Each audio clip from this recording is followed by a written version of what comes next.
Metamedia presents New Horizons, conscious conversations for inner exploration and awakening with leading minds in the arts, sciences, astrology, and spirituality.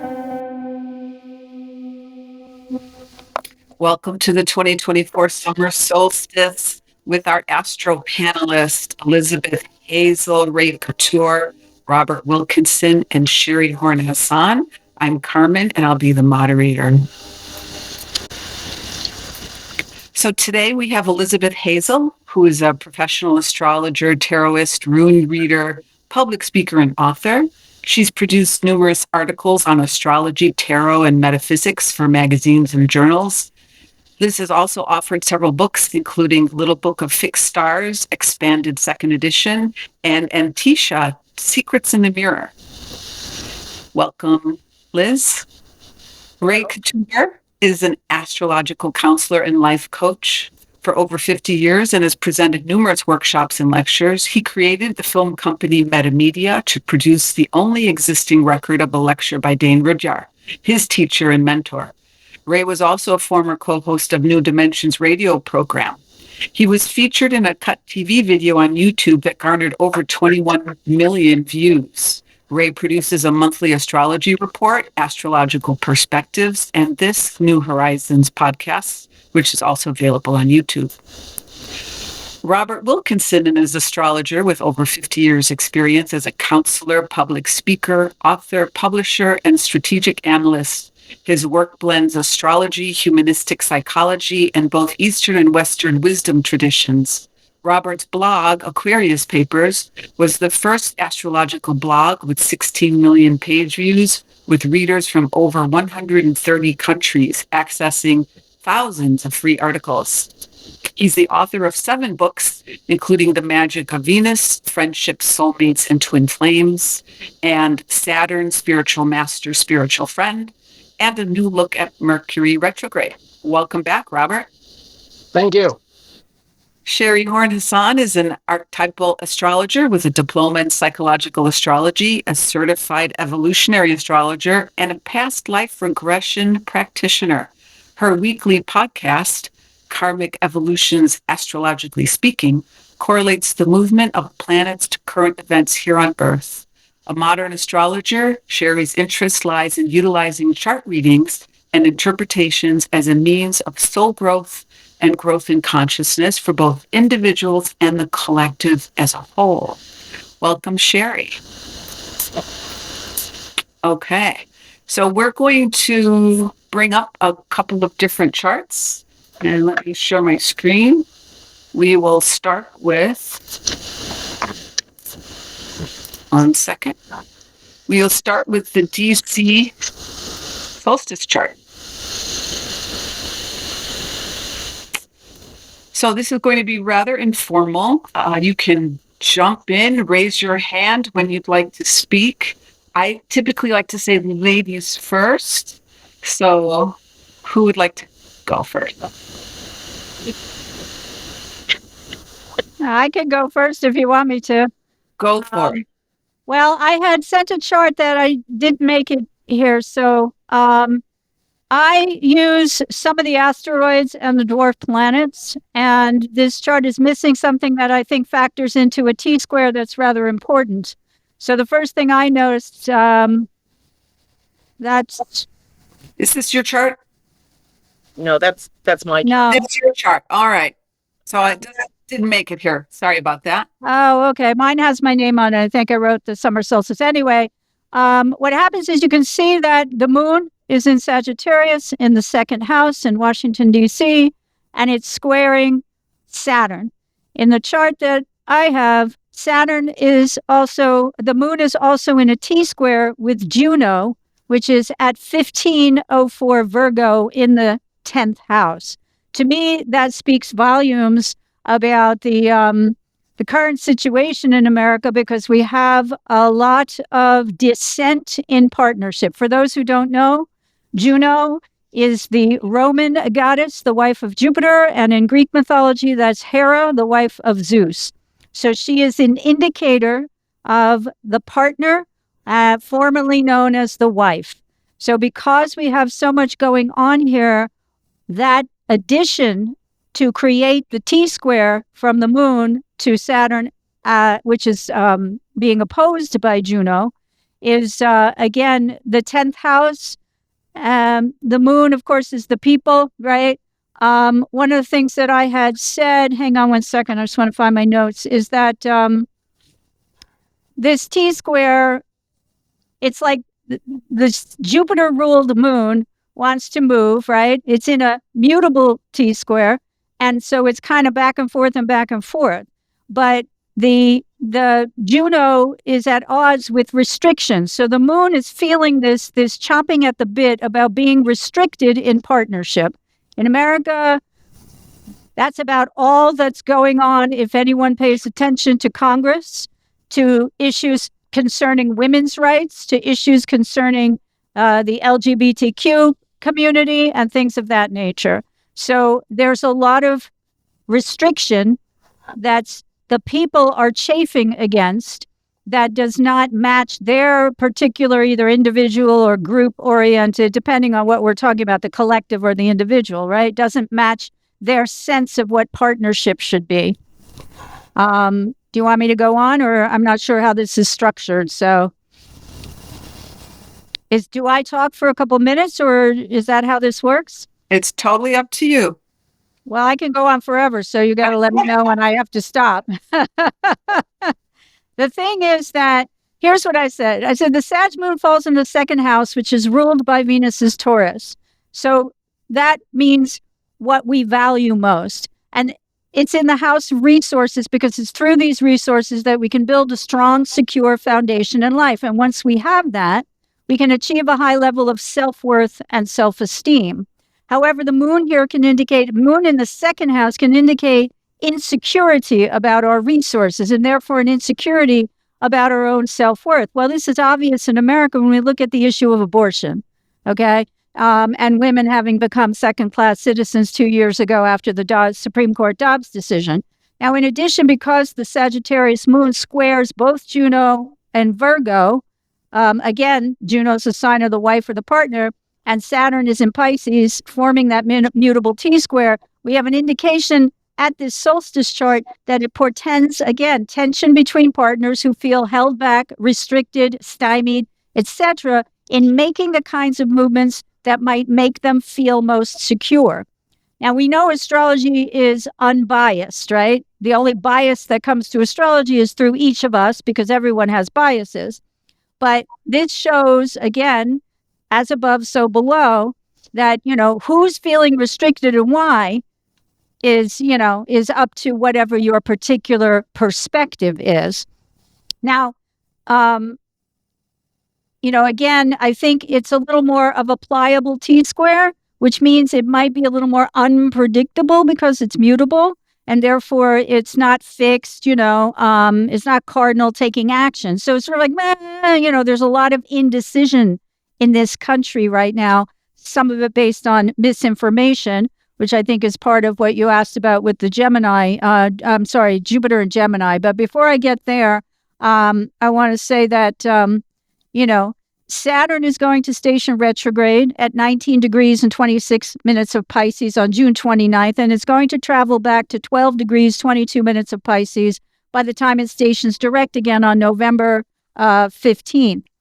So, Saturn, again, things don't happen when Saturn's retrograde. I ascribe to a lot of the Jungian psychologists that I've studied, like, or either studied with or read their books, like Aaron Sullivan. And this is a time for us to go deep because Saturn really is representative of how we view the empirical world. In other words, if we can't see it, we can't hear it, we can't feel it, we can't touch it, we can't taste it, we might not think it exists.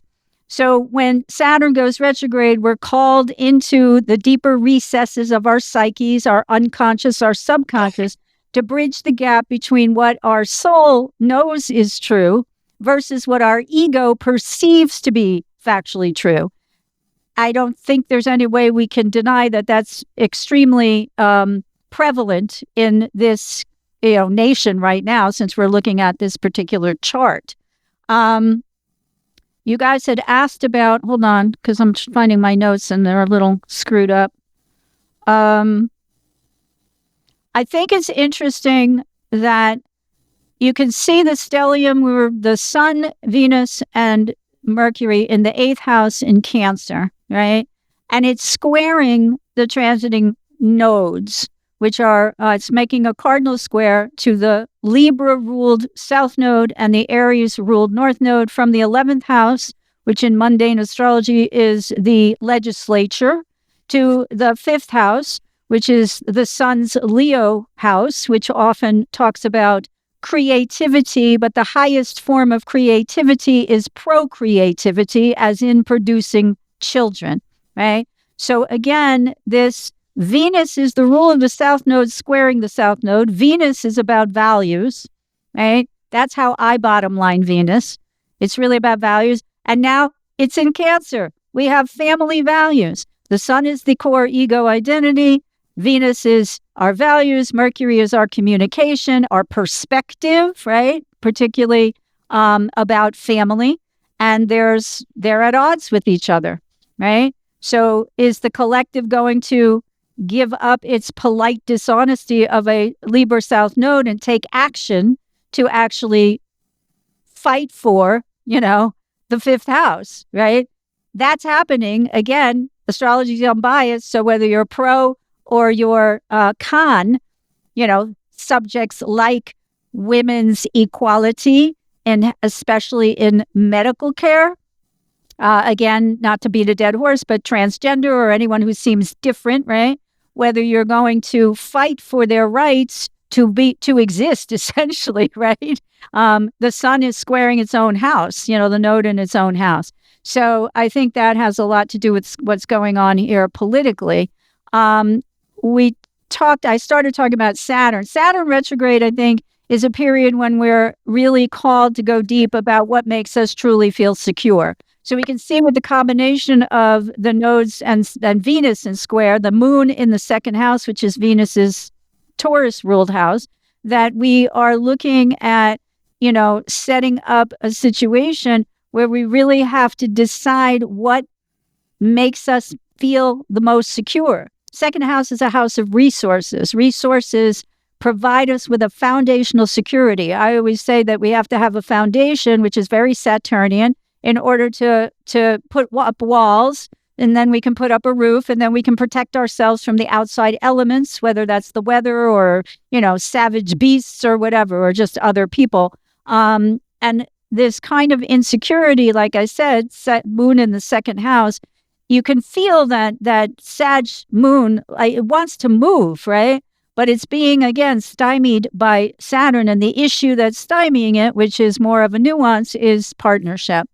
You guys asked about Jupiter in Gemini, trine Pluto, which is currently retrograde in Aquarius. So Pluto retrograde too, really wants us to go deep about whether we have faith in our own will and in our own sense of courage, right? And that would correlate too with an Aries North Node, especially in the Sun and Leo's, 5th house. Do we have the courage to fight for our convictions? And if so, how are we going to compromise about them? Because it's never my way or the highway or not. So the trine, it can indicate positive personal change in terms of controlling our destiny, but such changes must also have to do with others and not just ourselves, because Pluto is a collective planet, and it's always about social reform when we're looking at it in the sky in aspect to other planets. So will Jupiter in Gemini, which also, most astrologers like to look at all the positives. I say I'm a cynical optimist, so I tend to look at the shadow side also because I'm a psychological astrologer. So the shadow side of Jupiter in Gemini is expansion of information that is not necessarily factually true. Again, Gemini is an archetype that collects information, passes it, broadcasts it, but it doesn't do what Virgo does, which is analyze it, categorize it, slot it, and then analyze it and come up with a conclusion. So that could be a very easy trine because, of course, we know trines are easy energy. And although some astrologers will say, well, that's good, it can also be like having the wind at your back when you're ice skating and you're going a little bit too fast. So that trine may, in fact, result, because I think it's indicative of what we have been seeing, which is a lot of misinformation, disinformation, propaganda. And what's now the new buzzword, I think, with AI, artificial intelligence, is deep fakes. I just saw something on the news yesterday where they're concerned with this upcoming U.S. presidential election about whether or not they're going to take people who are well known and deep fake them into saying things that they never said, right? So I think it can work both ways, right? Thank you, Sheri. You're welcome.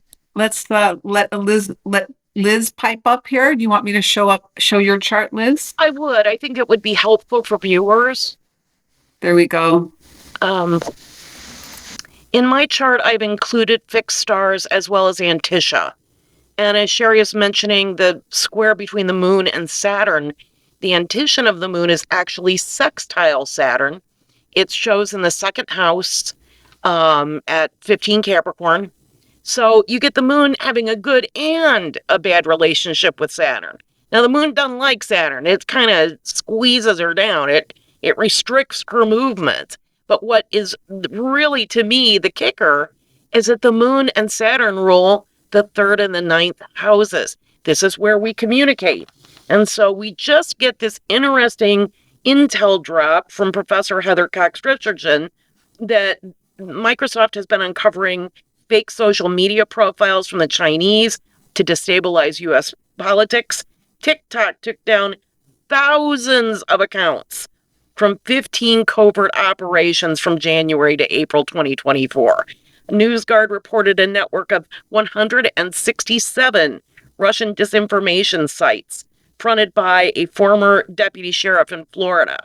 The Office of the Director of National Intelligence has already issued warnings that Russia, China, and Iran are really dangerous. They are really trying to destabilize our elections. And it's harum scarum.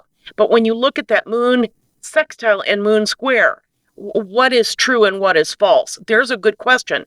And a lot of the fixed stars really do ask, with the moon having a lot to do with what we take into our mind, how our minds process information from minute to minute. At least that's the classical consideration. In classical astrology, the moon has a lot more to do with the process of thinking, how minds flow in and out of our minds, whereas Mercury is more information itself, math, facts, ideas that are written down. That's very Mercury-oriented in the more ancient views of the planet. So when you look at this, moon is sextile, but she's also square Saturn, and they rule the 3rd and 9th houses where we're communicating, and the 9th house of foreign communications. There's an implied problem there, I think, very, very strongly. And especially if Juno's up there in the 10th house opposite Saturn, mommy and daddy are fighting. and the moon is like, oh boy, I don't want to get between mom and dad. And what happens to kids when mommy and daddy are fighting? Well, they develop defense mechanisms. And in fact, I think that's causing people to shy away from news sources or distrust them, is because it's become such a politicized and divisive area. But clearly, we're being flooded. And see, that's what the moon does. The moon in this chart is almost full. It's at high tide. The American public is being flooded with information, some which may be good and some which is really bad. A number of the fixed stars focus on communication. We have Jupiter is conjunct Septrum, which is a star in the river Eridanus. Eridanus is a river. It flows. Information flows. It's linked to information. We also have Mercury conjunct Mirzam. It's Beta Canis Minor, I think. It's the dog's paw star. And again, it's about a barking dog, giving us information, warning people. There's that information delivery there. So we have a number of these stars in the chart that are very much concerned with warnings delivering information, making sure that it is the right information to be delivered. Now, the other stars, we have Uranus is conjunct Sagan, which is a star in Cassiopeia. And that's why, it's between Capulus and Algol, which are Perseus stars, but Cassiopeia overlaps Perseus. So there's a mix of stars in that area, and they're all very close together. The closest contact is to this star Sagan, and Cassiopeia stars, Cassiopeia is the queen chained to the chair, queen chained to the throne. So there's sort of like difficulties and obstacles in getting things done, while all this Jupiterian information is flowing around. We're bobbing in the river there, but Uranus can't really do too much about it. The Neptune is conjunct Shaat, which is a pretty dangerous star connected to accidents and violence and what have you. We also have Jupiter's Anticia is in the 9th house. Well, yeah, Jupiter benefits by being Anticia in Cancer. It exalts in Cancer. It is happy there. But what happens with Jupiter? It blows things up. It blows things out of proportion. So that's basically saying foreign sources are taking things out of context or blowing them out of proportion. And it's to our loss or our detriment that they're doing that. We also have Saturn's Anticia is to pretty much conjunct the South Node, which I get this feeling like a lot of old battles are being brought back to light again. The battles that I feel like the conservative side is fighting, a lot of this is regurgitated from fights they've been fighting for 100 years. The issues about, entitlements of social welfare, well, that's socialism, or that they're bringing the Bible into it. Well, the Bible's pretty old. It's all old stuff. It's hard to fight a battle with old stuff if people want to move forward. And that's the North Node in Aries, is where people want to move forward and have progress in the world. So yeah, I do see that as a teeter-totter between the past and the future.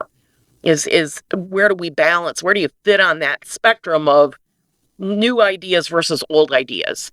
And, like the moon is trying to figure out what to do when mommy and daddy are fighting about the new and the old.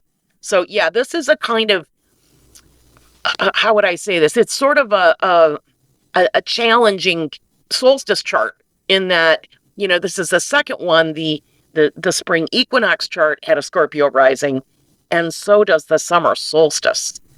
So both of those two charts are Scorpio rising charts, and Scorpio is pretty deep, I gotta say, although this one has Mars in the 6th house. So it has a somewhat different focus than the spring equinox chart did.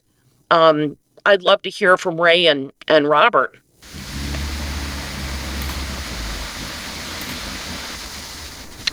All right. Robert? Go ahead. Okay. Hi, guys. The thing that struck me here is that you'll see that all of the planets are between Sagittarius and Cancer. That makes it an offset bolt. It leads with the moon and closes with the stellium, specifically Mercury. The moon and Mercury are two of the three final dispositors of all the planets here, because it's Mercury, moon, and Jupiter. So we're looking at this, and all of us understand this, but maybe some of the people watching don't understand that depending on where we are in this world, we have different signs on the different houses. And we see that the Washington, D.C. chart has Scorpio rising. Well, I ran a chart for Santa Monica, and it's got 12 degrees of Libra rising. And what I found out was that there is a line that runs from San Antonio through Tulsa all the way north that divides the North American continent between Libra rising west of San Antonio and Scorpio rising east of San Antonio. Now, that has implications for our country because, for example, the western U.S. has Libra rising, which makes Venus its ruler, and it's on a degree of karmic adjustment. Whereas the eastern side of the U.S. has Mars as the ruler, on a degree of learning how to create happiness in dark hours. And apropos what Elizabeth said, that moon square Saturn, well, on the eastern United States, it rules the 3rd and the 9th. But for the western United States, it rules the 4th and the 10th. And so we have fundamentally different operations here. Now, the thing is not only is the moon the leading planet showing how we approach experience, and it is the dispositor of the sun, it's also involved in 2 very important configurations.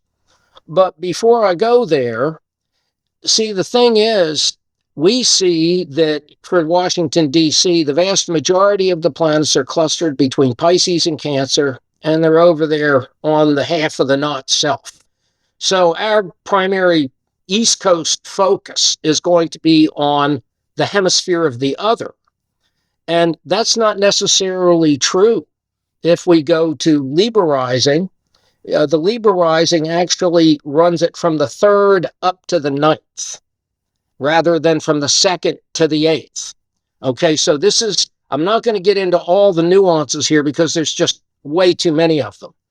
But what we'll do is, again, as Elizabeth said, we're coming up here on the run-up to the full moon.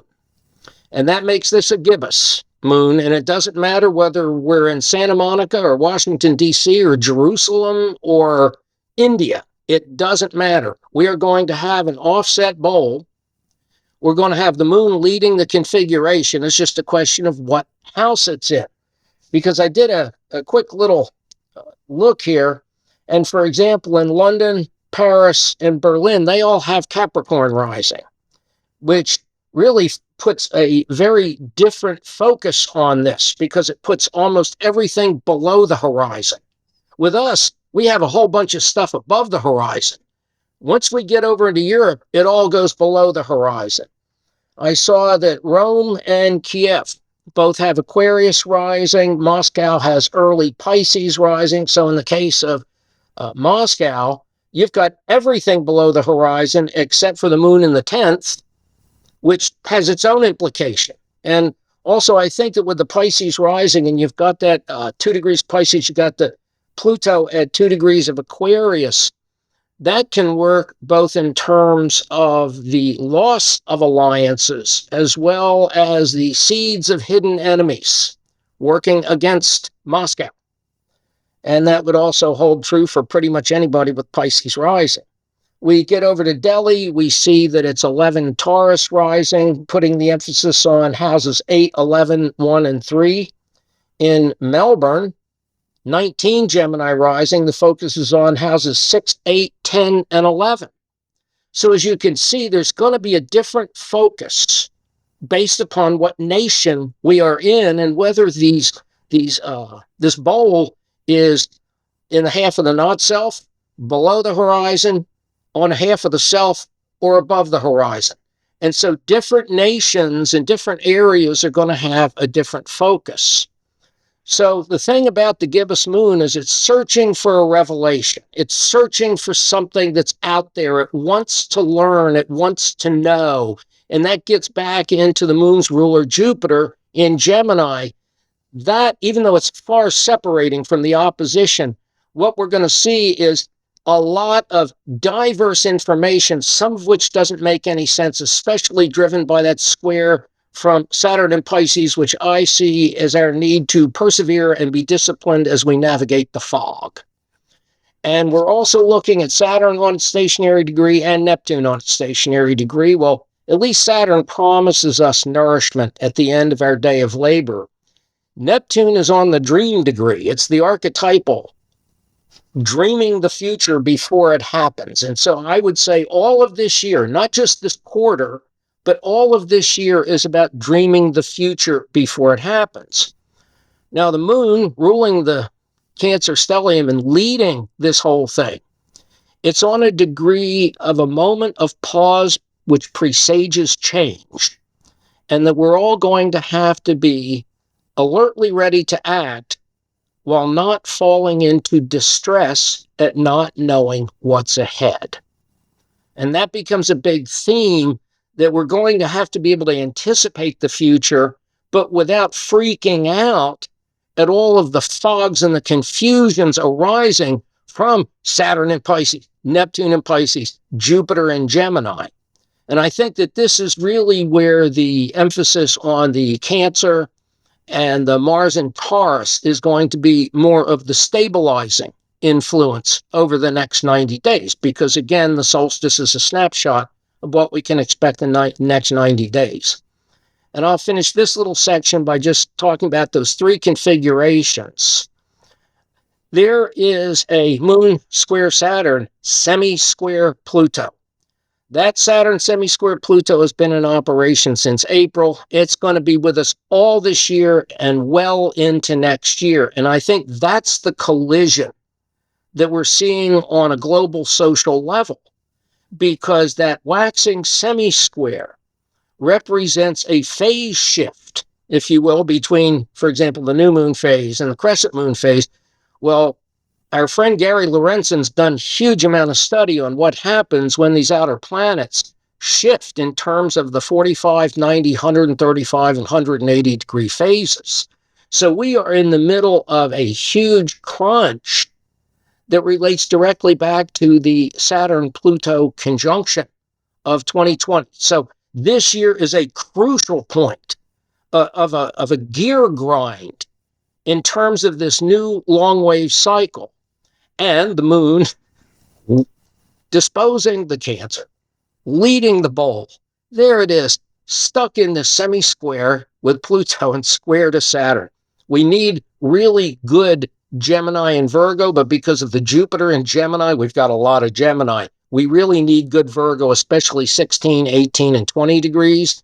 16 is the karmic confrontation with the power we're not using. 18 deals with the ability to take inner guidance. And 20 deals with the ability to set off on an adventure of destiny, despite feeling like the equipment is inadequate. So that's one configuration. The next one, we have Venus novile Uranus, which is an intensely spiritual aspect. It's an emergent novile. And the Venus and Uranus are both being quadrinovile by the moon. What that indicates is that there's going to be a lot of people either forced to accept certain things because of spiritual truth, or they will reject it and run from it, period. They will not accept it. So this becomes a season of, do we accept it? Do we not accept it? And it's all focused through that moon in Sagittarius, which is, again, being alertly ready to act and not falling into distress and not knowing what's going on. The final thing I'll say for this part of it is we have a Sun septile Mars, Mars septile Saturn, Sun biseptile Saturn. This opens up a seventh harmonic, hard edge of crucial decisions and actions. Because, first of all, this season is about the Sun. And then we have Mars being the ruler of basically the seventh house in the western, seventh house in the western U.S. and the first house in the eastern U.S. So Mars is very important as a ruler of one angle or the other across all of North America. And what we have here is seven zones that are going to open up. And as I see it, we're going to see pretty major results of what this summer or winter down under, but what this is all about as Jupiter opposes the moon and then Mars opposes the moon in this chart. And that's the first 2 weeks of August. And then in late August, first week of September, Mars is going to trigger the effects again when it crosses the Sun and septiles Mars and biseptiles Saturn. And so that's my analysis of this thing. We've got some hard edges coming up here in August where a lot of stuff's just going to blow wide open. And we just have to figure out what to say yes to and what to say no to based upon the spiritual realizations we have relative to how Uranus and Taurus has been affecting us, because that's the Venus novile with the moon quadrinovile. The Uranus becomes the engine driving that thing. And Uranus is on a degree of the gallant serenading the beloved at the balcony. I've always seen that as a degree of, if we can name and romance our heart's desire, we will see it made manifest on the balcony of our life and mind.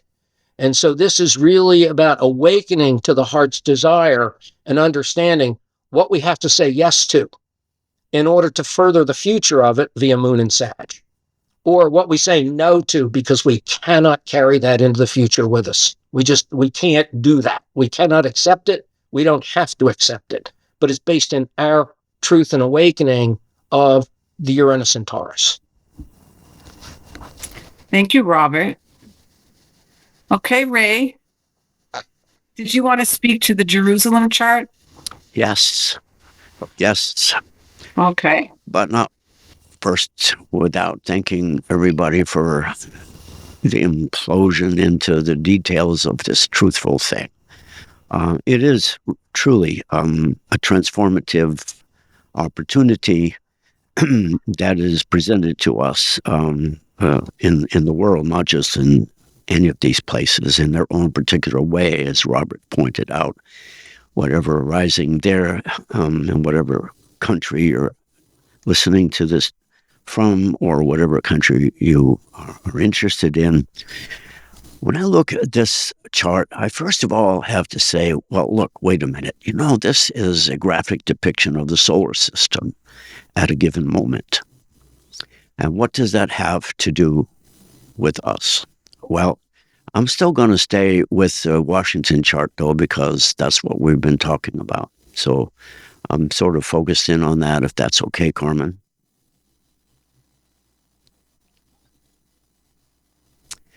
Okay. I'm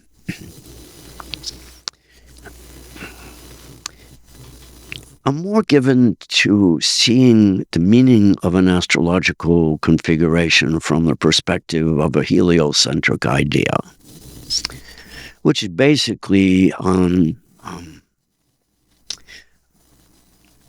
a fundamental relationship between the cosmos as a living organism, a conscious, life-producing being of some sort, and a solar system, which is an integral part of that, a living cell within a living solar system.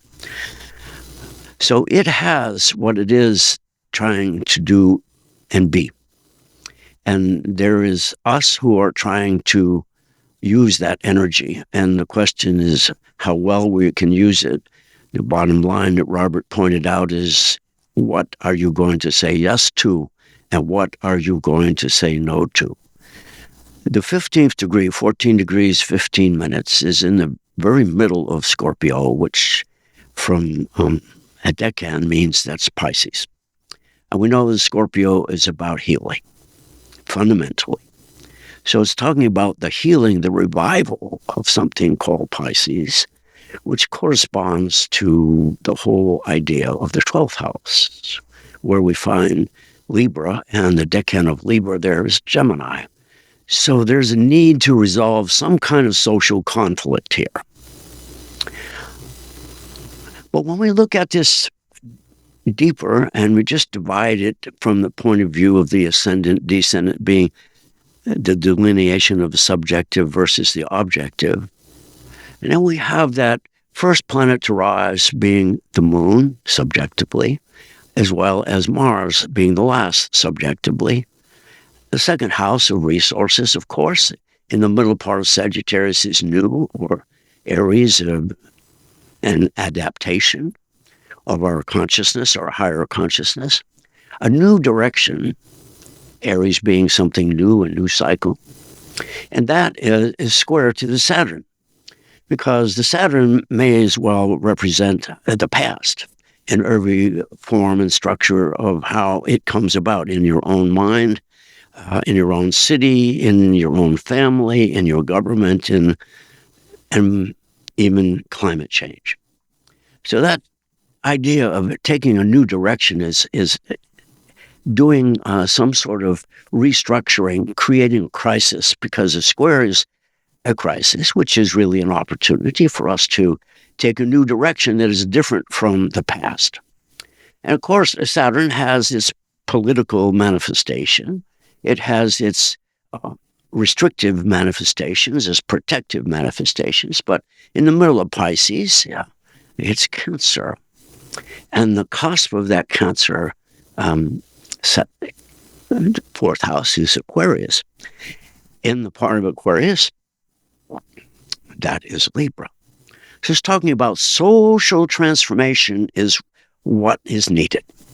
Whether or not we as a people or a government or a country or a planet are able to do it at this particular point in time kind of depends on the subjective moon development of Mars, the desire to elevate and increase our sense of spiritual understanding. And I bring in the whole concept of spiritual simply because the ascendant is in the middle part of Scorpio or Pisces, Pisces, and a symbolic meaning for that is a future-oriented growth. So that's the path that we're supposed to be trying to manifest, growing toward some kind of future.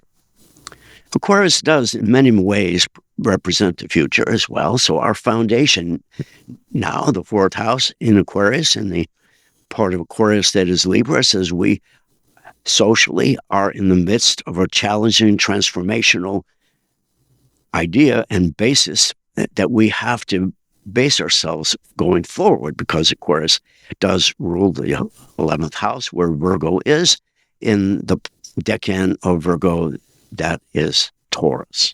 So it brings us all to, what do we want? What does the spirit want? That living organism called the sun. It powers everything. So if you start in the lower half with the moon, the first to rise, and Mercury being the last, we really are seeking some sort of independence from the past here. This is our task, to look at our past, not so much turn your back on it, but use it as a propulsion, a foundation, a form and a structure to avoid, to go around, to elevate, to transform.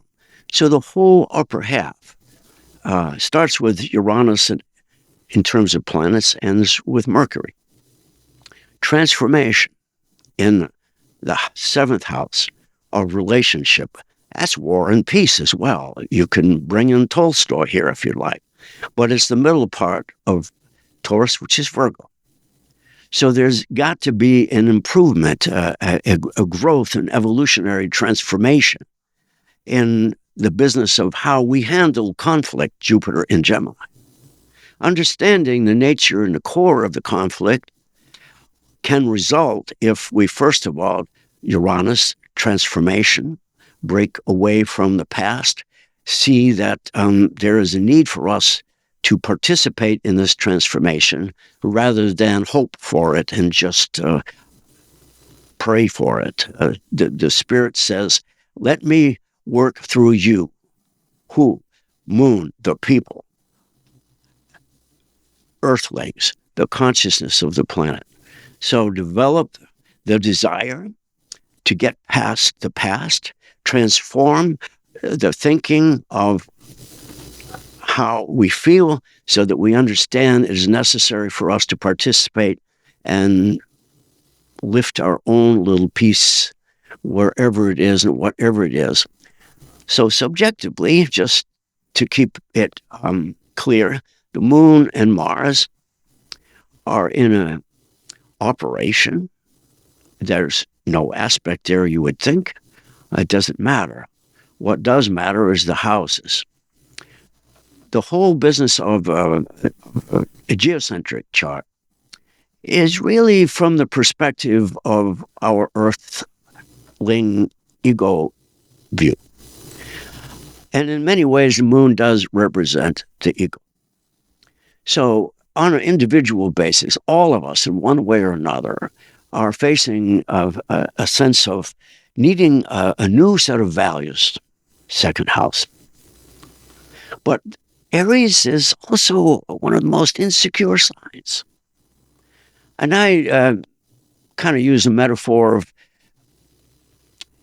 fire rising out of water, Pisces to Aries. The new beginning has a bit of an insecurity because fire and water don't mix very well, and the ambition of Aries to get away from falling back into the chaos of the primordial state, it's very impulsive.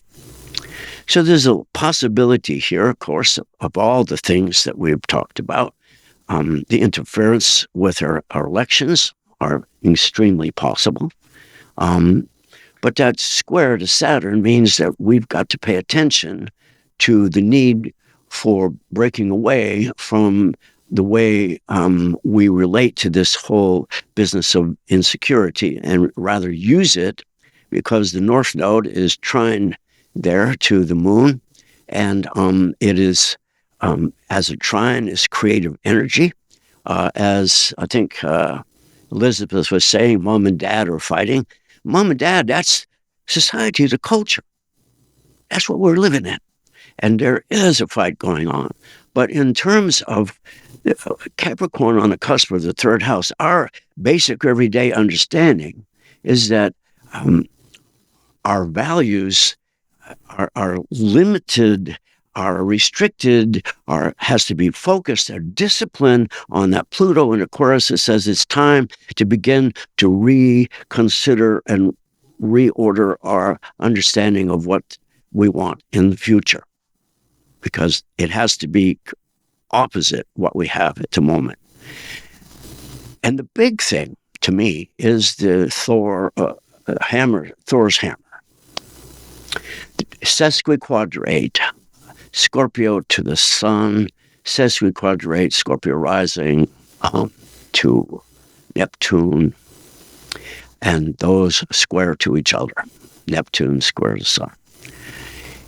Here we have the deep resistance to change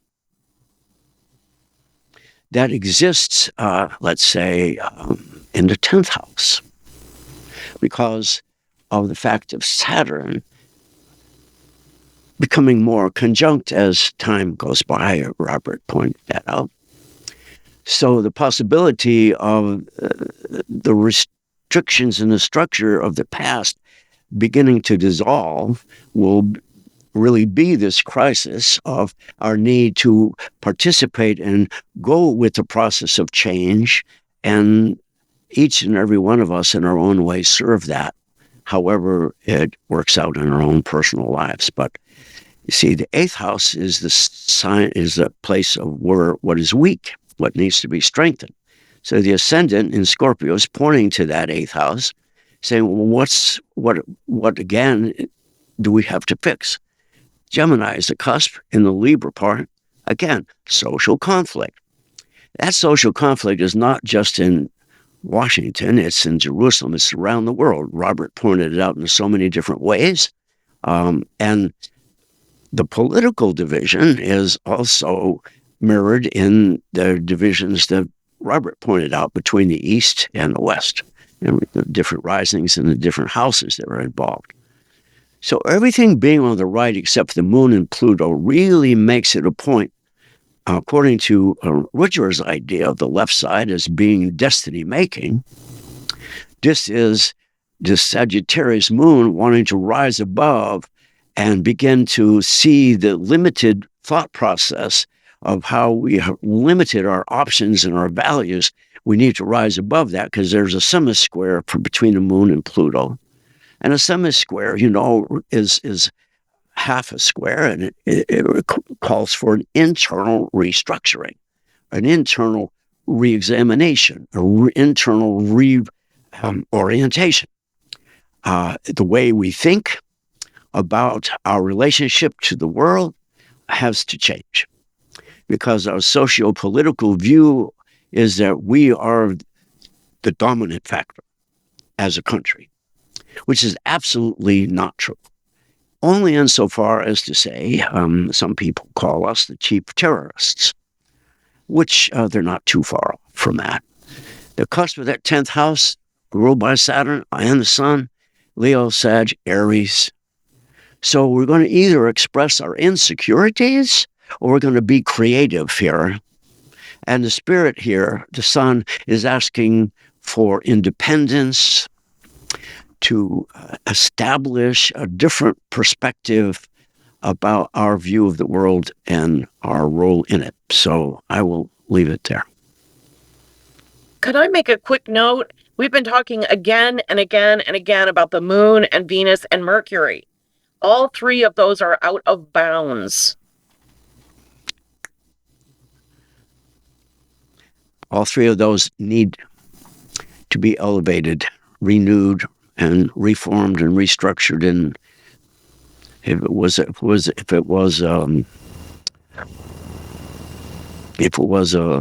little zip gun, it's a little rubber band. We need some new rubber bands. We need a new power source, the spirit.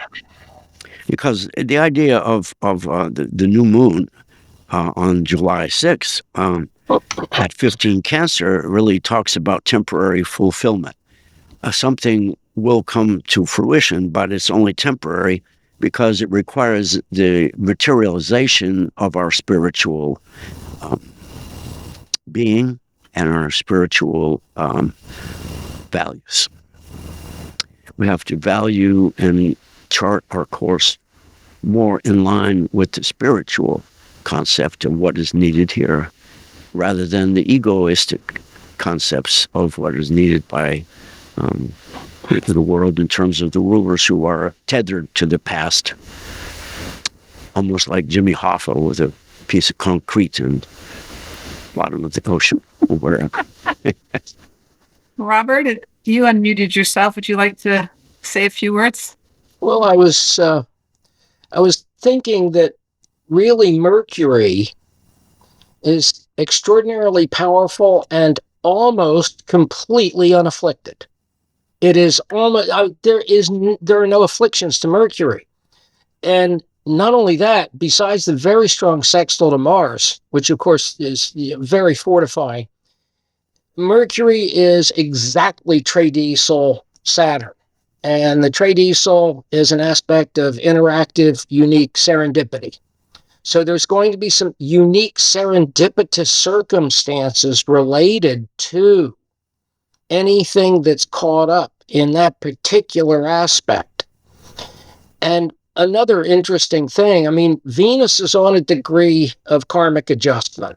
That Sabian symbol, I think, has been unnecessarily negatively interpreted, but Mark Jones says that 5 Cancer is basically a signal to us that we don't have to pursue any course to the point of self-cancellation. That, as a result of the radical shift in direction indicated by 1 degree of Cancer, that movement into an entirely different energy field. Because up to that point, we don't know water. We know fire, we know earth, we know air. Cancer is our first entry into the field of water in the entire experience.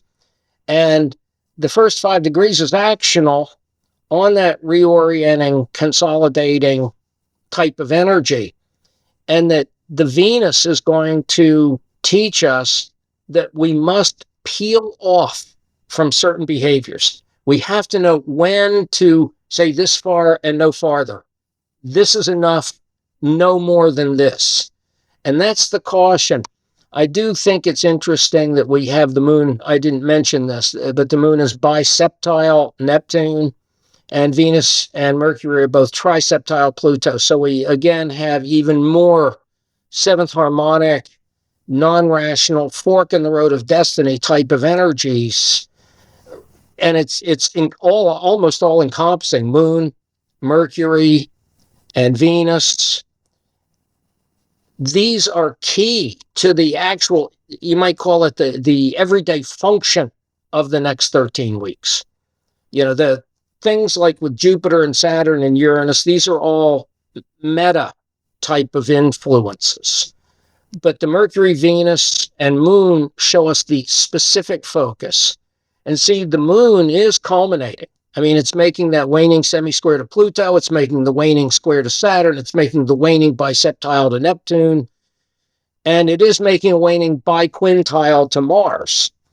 And the interesting thing about the biquintile is that in tradition, we have it as the plus minus sign. And I've always seen that as two quintiles, two specialized genius energies come together. Will they operate productively, interactively, or will they create problems for each other interactively? And I've found that with that aspect, if you do the tough stuff up front, you get the benefit on the back end. If you try to take it easy on the front end, then you wind up with friction on the back end. And so whatever it is with that Moon and Mars, it's either, I mean, the people that have tried to put off certain realities are going to come up against a hard wall. And the people that have already been cooperating with the process, it's kind of like with that accepting or rejecting things via the quadranovials. If you're clear, then what you have to let go of is not a problem. You can see clearly that you just can't carry that one into your next chapter, or that you can't go into the next chapter unless you absolutely accept this reality, this realization, this thing that has been born out of gestation. So there's tremendous number of seventh and ninth harmonic aspects that are going on here. So a lot of stuff's going to be either put on the shelf or come in out of the cold. And at the same time, major forks in the road involving all the sun and Mars and Saturn and Moon and Neptune, Venus, Mercury, Pluto, they're all in a seventh harmonic aspect somewhere. So this one's going to be a summer of destiny on the move. Destiny on the move. The moon is on the move. It's a dynamic thing. All these planets are dynamic. Sorry, Carmen. Sorry, Ray. Right. I know that we're getting to the top of the hour, and I would like to ask for any closing thoughts from Sheri, and then we'll go to Elizabeth and then Ray. Sure. Thank you. The one thing that's crossed my mind as everyone was talking is that, this is a chart for Washington, D.C., the capital of the United States of America, and we've already had triggered the Pluto return, right? So one of the things that I've studied, particularly with New York astrologer Michael Luton, is the issue of recurrence, right? So we're going back to the inception of the United States. Our astrologers can argue about which is the actual, birth chart of America. I use the Sibley chart, but the point is that I think we're in a period, and this summer solstice chart, from everything that everyone has said, is this turning point, as Robert said, as Ray said, that, you're going to make decisions about what to keep and what to let go of, that we are in a period that is, the past doesn't always repeat itself, but it often rhymes, as my friend Mitchell Lewis used to say. And that we're in that period between 1775 or 6, depending on where you want to put the natal Pluto, and 1789, which was when we had the whole Constitution come into creation, when they sat the first Supreme Court in 1789, and when they inaugurated the first president in 1789, George Washington, who was the first person in charge to allow a transfer of power, right? So I will finish what I'm saying just by saying we are now in that period, and this pivotal moment has a huge amount to do with the upcoming U.S. election and all of this dis and misinformation and how people are going to deal with that, and whether they're going to wake up and, see the the reality, right? Because we all have our own truths. We understand that there's a soul level truth, but there's also fact, right?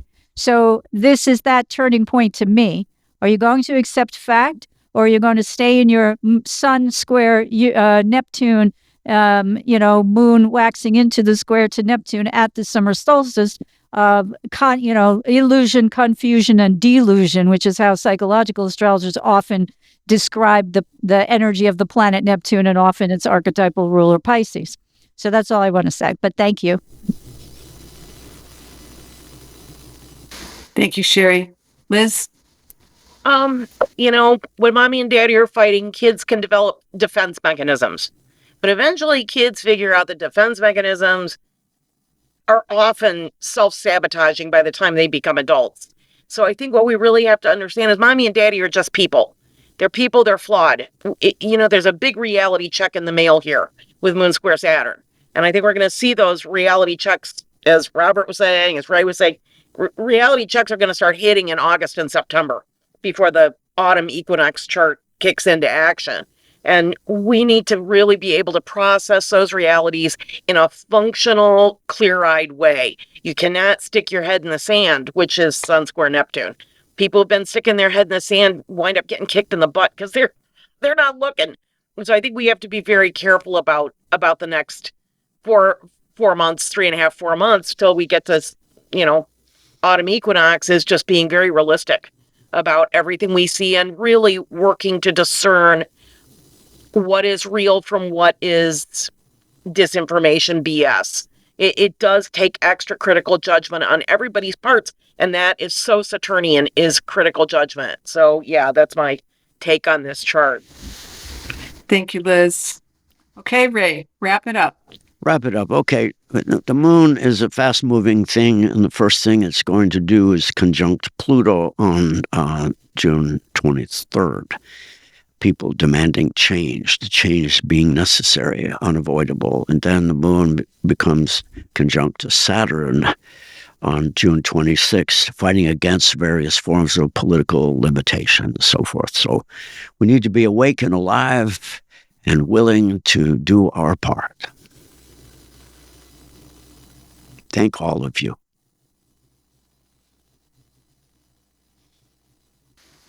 Thank you all for joining. I really appreciate our panelists being here and hope to see you again. Thank you. Thank you. Oops. Take care, everyone. Take care.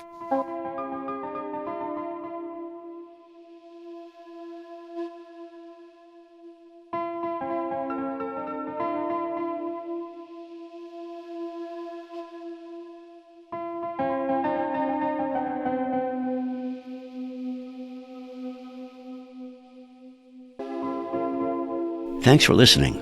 Enjoyed this topic? Support future consciousness raising podcasts by visiting newhorizonspodcast.org.